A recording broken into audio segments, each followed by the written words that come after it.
para sa mga ano diyan, para sa mga empleyado diyan na napakatagal mo na sa iyong company.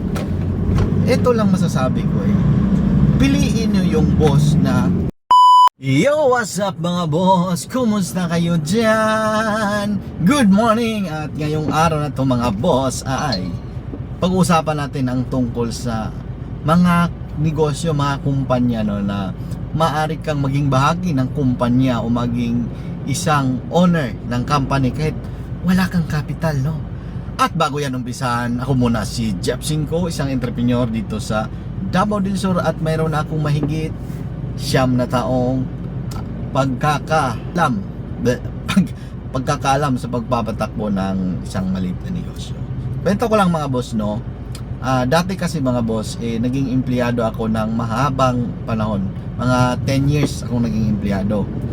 At kasama ang asawa ko, naging empleyado rin siya ng mahaba rin panahon, no? So ngayong noong 2016 lang mga boss, no, ay kami ay nabigyan ng napakagandang oportunidad. Napakagandang oportunidad.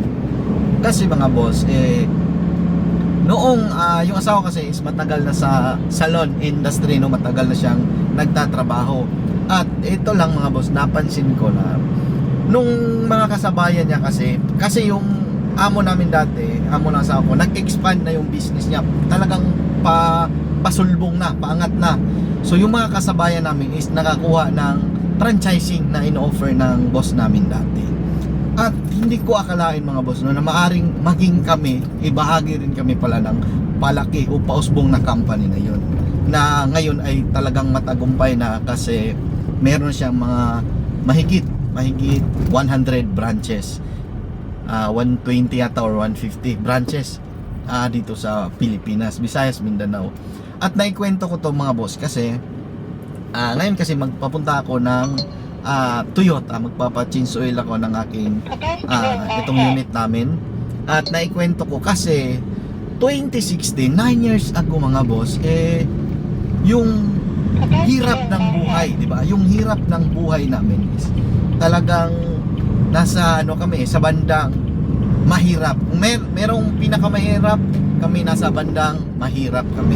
Kasi naalala ko pa dati mga boss, no, wala kaming motor. Kahit motor wala kami. 2016 nung napunta kami dito sa Digos, at kahit motor wala kami noon, wala kaming gamit. Kahit may ref kami noon na inutang namin doon sa Davao pa yun.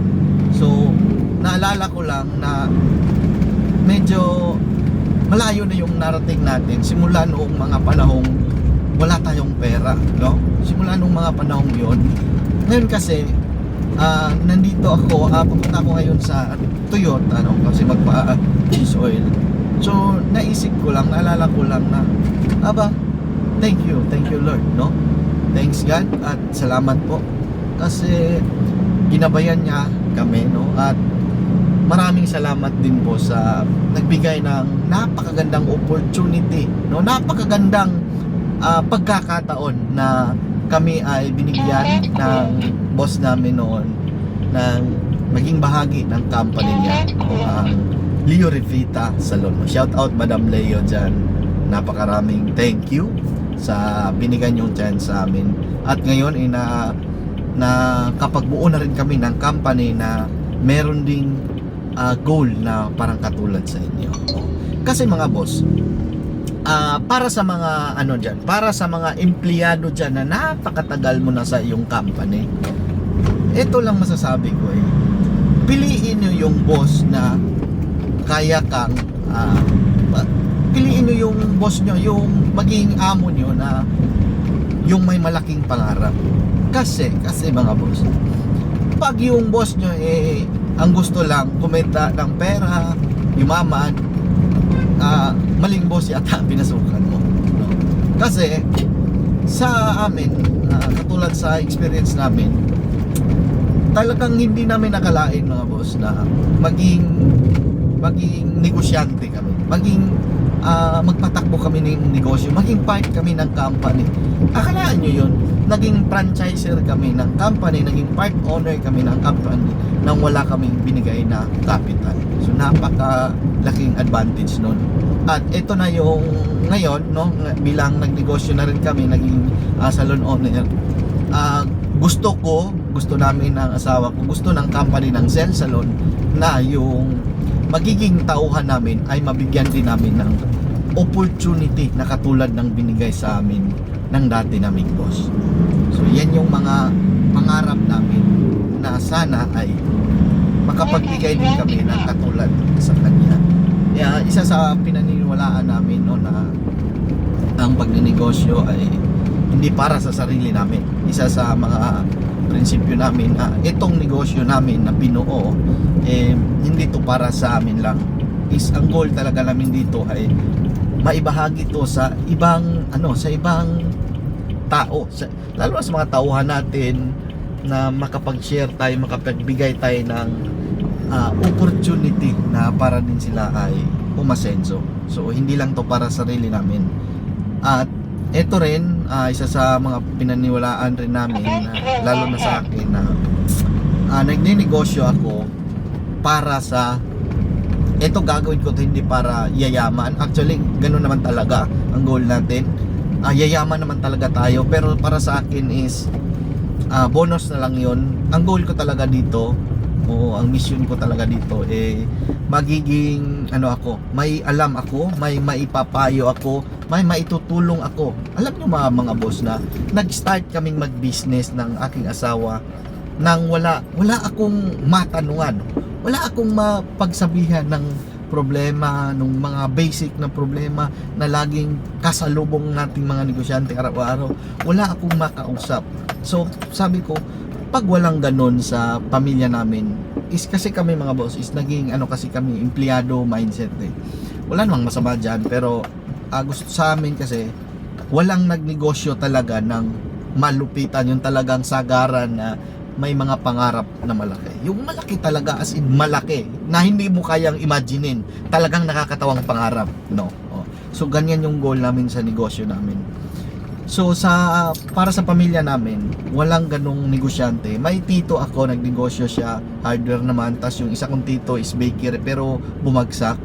So ang pagngyayari kasi noon is hindi ko sila makausap kasi malayo sila. Kaya ito yung vlog ko, ay na ang goal ko rin dito is makapag-share ako ng mga idea, kasi kailangan talagang maipasa, ang purpose naman natin dito is yung kaalaman natin ay maipasa natin sa anak natin, sa apo natin, na meron tayong maipapayo pagdating ng sila na naman ay lumaban sa pagpapatakbo ng isang negosyo. Siyempre kailangan mong mabago rin yung mindset nila, yung pag-uugali niya is nakalinya doon sa buhay na gusto mong pasukin nila. At kasi kailangan nating maipasa to sa ibang tao.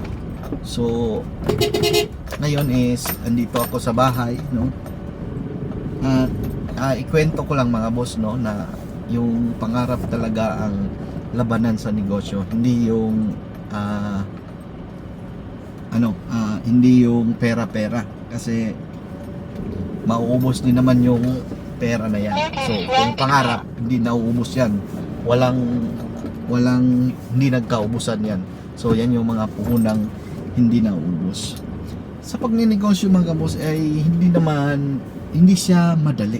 Talagang mahirap, sagara ng hirap. Sobrang hirap, pero kailangan nating galingan. Yun na nga, hindi para sa sarili natin, kundi para sa ibang tao, para sa pamilya natin, para sa na kamag-anak natin, sa apo natin, para sa susunod na mga henerasyon mga boss.